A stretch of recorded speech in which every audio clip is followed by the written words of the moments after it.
MBA college में ही क्यों पढ़ाया जाता है? क्या एक रिस्क मैनेजमेंट या फिर फाइनेंशियल डिसीजन एक कंपनी के लिए ही होते हैं, या फिर आपके हाउस या आपके घर के लिए ये इंपॉर्टेंट नहीं है? फाइनेंशियल लिटरेसी क्या होता है? फाइनेंशियल लिटरेसी, क्या आप फाइनेंशियल लिटरेट हो या नहीं, आज समझते हैं आज की इस वीडियो।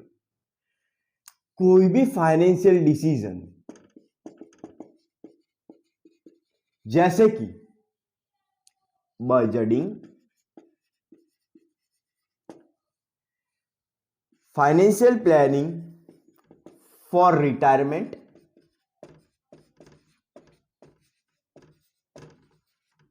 एंड इन्वेस्टिंग,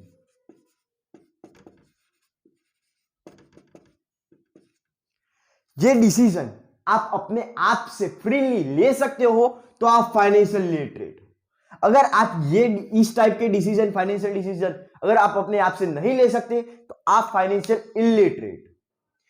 तो एक फाइनेंशियल लिटरेट होने के लिए आप में क्या क्या होना चाहिए, क्या क्या स्किल्स होने चाहिए, क्या क्या चीज होनी चाहिए जो आपको फाइनेंशियल लिटरेट बनाता है? तो उसमें 3 चीज होनी चाहिए आपके पास। 3 things which should be necessary to be financial literate। तो उसमें सबसे पहले है how the money works. Money money money, ये बहुत ही इंटरेस्टिंग वर्ड है मनी, और ये इंटरेस्टिंग चीज है। ओके, इसकी रिक्वायरमेंट सबको है, पूरी दुनिया इसके पीछे भागती है, मगर पूरी दुनिया इसके पीछे भागती है पर इसको समझता कोई नहीं। अगर आप किसी चीज को समझोगे ना तभी आप उस चीज को पा सकोगे। तो जो ये मनी है वो लिमिटेड है पूरे यूनिवर्स में। अगर समझो आपके पास आज 2 करोड़ है और आप 10 साल के बाद वही 2 करोड़ आपके पास अभी टोटल ओवरऑल 10 करोड़ हो गए, तो ये जो इंक्रीज ऑफ मनी हुआ ये 2 चीजों के कारण होता है। मगर मनी तो लिमिटेड ही है, आपके पास पहले 2 करोड़ था, उसके बाद में 10 करोड़ हुआ, मगर मनी लिमिटेड है। मगर मनी जो इंक्रीज हुआ वो 2 चीजों के कारण हुआ। एक तो ट्रांसफर हुआ मनी का, ओके, और दूसरा इन्फ्लेशन के कारण मनी की वैल्यू बढ़ी। महंगाई जिसको बोलते हैं ना, उसके कारण जो मनी है ना उसकी वैल्यू बढ़ी, और ये है ट्रांसफर हुआ मनी। तो ये ट्रांसफर, ये बहुत ही इंपॉर्टेंट वर्ड है, देख लो आप, ट्रांसफर। ये ट्रांसफर हुआ क्यों? ये ट्रांसफर, क्या आप एक बिजनेस करते हो, ओके, बिजनेस से होता है ये ट्रांसफर, या फिर आप इन्वेस्टिंग करते हो, या फिर आप जॉब करते हो तो वहां से आपको पैसा आता है। तो कौन देता है पैसा? कोई कंपनी देती है, या फिर कोई कस्टमर देता है, या फिर कोई आपको इन्वेस्टमेंट पैसा लाके देती है। ओके, तो ये जो मनी है वो लिमिटेड है, और ये लिमिटेड मनी एक पर्सन से दूसरे पर्सन को ट्रांसफर होता है। तो ये आपने समझ लिया ना कि मनी कैसे वर्क्स करता है, मनी कैसे ट्रांसफर होता है, तो आपने 80% काम तो कर ही लिया फाइनेंशियल लिटरेसी का। क्योंकि आप जो मनी समझते हो, जो फिजिकल अमाउंट ऑफ मनी, जो हमारी जो नोट आती है, वो एक्चुअली में मनी होती ही नहीं है। उसके अलावा भी बहुत सारी मनी होती है, जैसे कि डिजिटल मनी। उस जो फिजिकल मनी होते हैं ना, उसकी कोई कॉर्पोरेट वर्ल्ड में या पूरी यूनिवर्स में कोई वैल्यू होती ही नहीं है। उसके साथ साथ अगर आप डिजिटल मनी देखो, डिजिटल मनी या स्टॉक्स या बॉन्ड्स, या उसकी बहुत सारी वैल्यू होती है, वो भी एक अमाउंट ऑफ मनी है, वो एक कॉन्ट्रैक्ट। बॉन्ड्स जो है एक कॉन्ट्रैक्ट है, मगर वो कॉन्ट्रैक्ट आपको पैसा देता है। ओके, वो आपको पैसा दे सकते हैं, स्पेसिफिक अमाउंट ऑफ कॉन्ट्रैक्ट है। तो मनी क्या है, मनी कैसे वर्क्स करता है, ये आपको पता होना चाहिए अगर आपको फाइनेंशियल लिटरेसी आपको करनी है तो। ओके, अगर आपको फाइनेंशियल लिटरेट बनना है तो। उसके बाद में जो सेकंड चीज आती है वो है इकोनॉमिकल नॉलेज।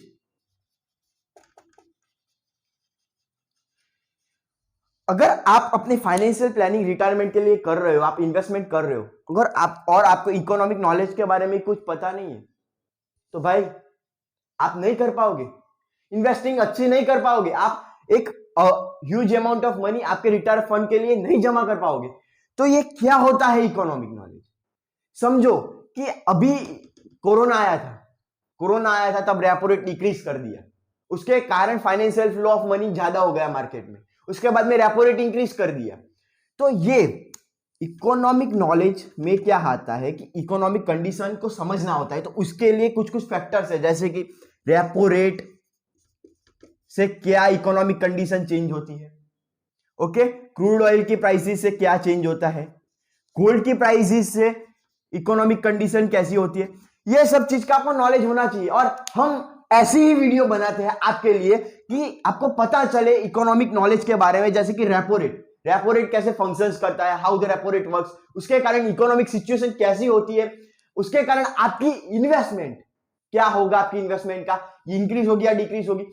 देखो, कोई भी जो एनालिस्ट होता है वो 100% नहीं कर सकता कि यही चीज स्टॉक मार्केट ऊपर जाएगा, स्टॉक मार्केट नीचे जाएगा, गोल्ड की प्राइस ऊपर जाएगी, गोल्ड की प्राइस डाउन जाएगी, मगर एक एक्सपेक्टेड एनालिसिस वो बता सकता है, जो हिस्ट्री को देख के, पास्ट हिस्ट्री को देख के बता सकता है। तो ये इकोनॉमिक नॉलेज आता है हिस्ट्री से। हिस्ट्री में जो हो रहा है, जो हुआ है, वो फ्यूचर में भी होगा, और यही एक यूनिवर्स का रूल है। अगर हिस्ट्री में फाइनेंशियल क्राइसिस के कारण पॉलिटिकल इंस्टेबिलिटी आई है, तो आगे भी जब फाइनेंशियल क्राइसिस आएगा तो पॉलिटिकल इंस्टेबिलिटी आएगी, ये एक रूल है, आप हिस्ट्री निकाल के देख लो। तो ये चीज है, आपको एक, ये हमने कहा हाउ द मनी वर्क्स, उसके बाद में इकोनॉमिक नॉलेज, ये दो चीज तो इंपॉर्टेंट होनी चाहिए, ओके। और जो हमारा थर्ड नंबर पे आता है वो है रिस्क मैनेजमेंट। क्या होता है ये रिस्क मैनेजमेंट, या फिर हम इसको मनी मैनेजमेंट भी बोल सकते हैं। बड़ी बड़ी एमबीए कॉलेज में ये सब्जेक्ट ही होता है रिस्क मैनेजमेंट। ये रिस्क मैनेजमेंट नाम का सब्जेक्ट होता है। ये क्यों होता है? ये किसी भी कंपनी के लिए भी बहुत ही इंपॉर्टेंट होता है कि उसके जो फाइनेंशियल जो फंड्स है वो उसकी प्रॉपर रिस्क मैनेजमेंट हुई है या नहीं। इसीलिए सभी एमबीए कॉलेजेस में भी ये पढ़ाया जाता है। मगर एमबीए कॉलेज में ही क्यों पढ़ाया जाता है? क्या एक रिस्क मैनेजमेंट या फिर फाइनेंशियल डिसीजन एक कंपनी के लिए ही होते हैं, या फिर आपके हाउस या आपके घर के लिए ये इंपॉर्टेंट नहीं है? ये आपके घर के लिए या आपकी फाइनेंशियल प्लानिंग के लिए बहुत ही इंपॉर्टेंट है। कैसे समझते हैं? रिस्क मैनेजमेंट मतलब क्या? अगर आपके पास 1 लाख रुपए है अभी,